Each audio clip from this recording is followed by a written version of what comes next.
Okay, so in terms of setup, as we discussed, obviously with your sort of shoulders and spine angle, okay, we want to make sure your shoulders get a little bit more kind of a tilted position there, okay? Your hands obviously are slightly, your right hand's beneath your left, okay? So your left shoulder needs to be higher than your right shoulder, okay? Just to allow both arms to be sort of extended, otherwise your left arm's going to be tucked up, or you're going to be kind of leveled off too much. And when your shoulders are kind of leveled off and addressed, it makes more of a tilt with your hips as you go back. You're not able to turn. So if we actually look at these two movements here now, let's clear those lines off there a second. Oh, clear this one, there you go. There we go. As we kind of go back there now, again, a good hip turn on the left-hand one. Look at your hip on the right-hand side. There's not really much hip turn at all, and as a result, you sort of get a bit liftier here. Now, look how much more you turn back on the left-hand one. Get you back to target. On the right-hand one, now you kind of stop your body, and then the hands kind of just sort of complete a bit there. So there's less of a turn, there's more of a slide. So your right leg is kind of a little bit kind of that way, a bit of a curve, whereas this one now is kind of like turned behind the ball better and got yourself your hips. But now from here, the feeling is, we said this is where the hips got to work, okay? You've got to move too far left, but I'll try and move it again if I can move it. No, I can't move it. I have to clear it. Start again. There we go.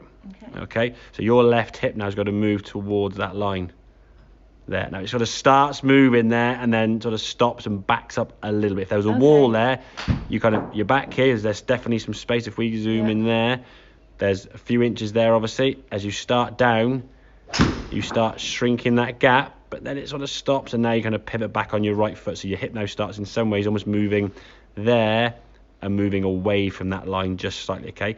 Not as much as it has been, certainly, okay? And when we swing through, okay, you can see a nice full rotation. That right foot, that right foot is more of a, that right foot there is more of a telltale of what you've done, whether good or bad, okay? The knees are together, the right foot's up on its toe more. If I'm being honest, that could have certainly moved round a little bit more with that foot, okay? So twist round. Well, yeah, just because you're twisting your body more, not because you're moving the foot independently more. This foot's not moving by you actually moving it this way. It's just you making more of the move by twisting more, okay? But because of the move in the past before when you swung the golf club, because your head was having to sort of go from there and then going backwards, your head's kind of going down. If you think of a clock face, your head's kind of going towards like 10 o'clock, sort of, and then now your weight's going to be on this back foot as you come through.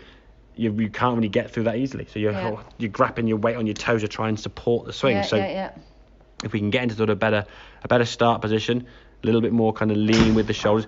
Try to make sure your head just sits sort of straight. Oh, that's the head sits straight on your shoulders, but it looks a little bit kind of like almost turned and tilted to kind of where you wanted it to be. If your shoulders are down level, your shoulders are down kind of level here, your head's there. You've kind of gone and done that. Just let your head kind of go with, just everything go with it kind of thing. So it's exactly. It's just a bit more natural move, okay? But the feeling then, if I take the sink off, okay, the feeling then with this swing now is that right hip's going to turn out the way. That right hip's getting away from that wall on the right side.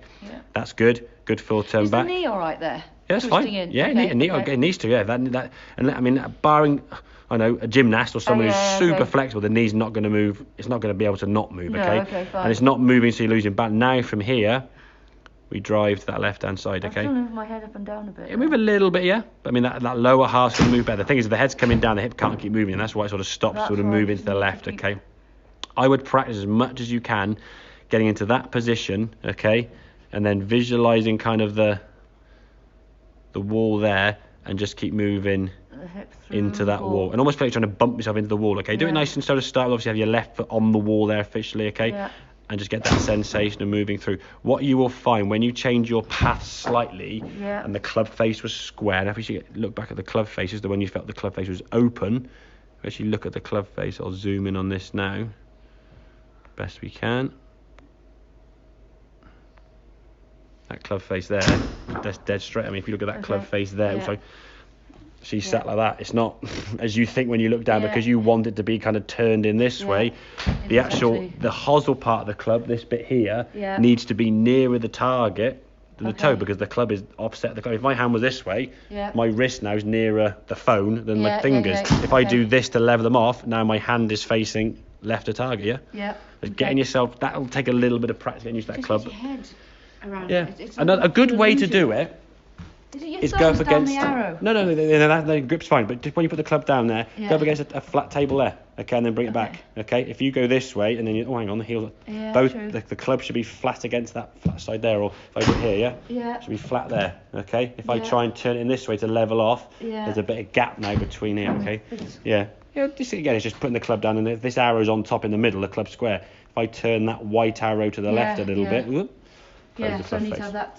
Yeah. Yeah, but the main focal point in terms of the swing now is getting that set up a little bit and then get this right hip twisting and moving. So it's twist, shift, twist. Shift, twist, and so on, yeah? Okay, makes sense? Twist, So you twist on the way back. twist. Okay, yeah? Twist on the way back, shift on the way down to tie it there, and now from there, twist, twist, twist, twist, twist, twist, twist. There you go, that's fine, that's fine. Okay.